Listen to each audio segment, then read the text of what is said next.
मध्य प्रदेश विधानसभा चुनाव में भले ही अभी वक्त है, लेकिन प्रदेश में हलचल अभी से बड़ी हुई है। सत्ता पक्ष और विपक्ष अपनी अपनी तैयारियों में जुट गया है, लेकिन बीजेपी के अंदर छिड़ी कलह बता रही है कि आगामी चुनाव बीजेपी के लिए आसान नहीं रहने वाला है।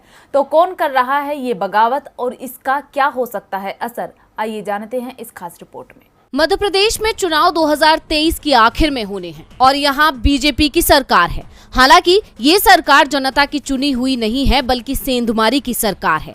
ऐसे में सरकार के लिए 2023 चुनाव जीतना बड़ा टास्क है, क्योंकि वो चुनाव बीजेपी का असली इम्तिहान होगा, क्योंकि फिर जनता तय करेगी उसे किस पार्टी को मध्य प्रदेश सौंपना है। ऐसे में इस चुनाव में पार्टी का मुकाबला विपक्षी पार्टी कांग्रेस से तो है ही, लेकिन इससे भी ज्यादा पार्टी अंदरूनी कलह से भी जूझ रही है। यानी विपक्ष के साथ साथ अपने भी पार्टी को कमजोर कर रहे हैं। और शिवराज के खिलाफ बगावत करने वालों की सूची में सबसे आगे हैं पूर्व सीएम उमा भारती, जो चुनाव नजदीक आते ही सक्रिय राजनीति में आ गई हैं, जिसके पीछे की वजह सीएम पद की चाह ही नजर आ रही है, क्योंकि बीजेपी ने उमा भारती को लगभग साइडलाइन ही कर दिया है।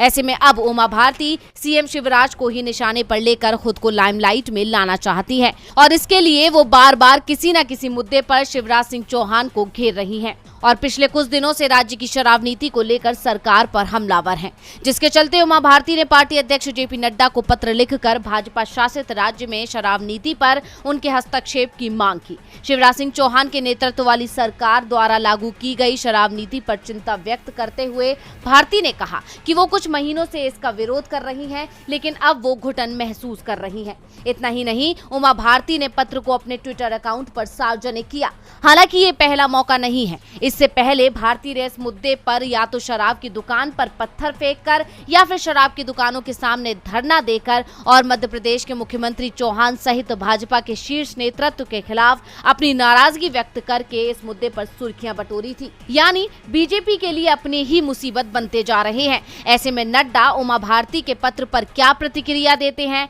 और उमा भारती अपने मंसूबों में कामयाब होती हैं या नहीं, ये देखना होगा।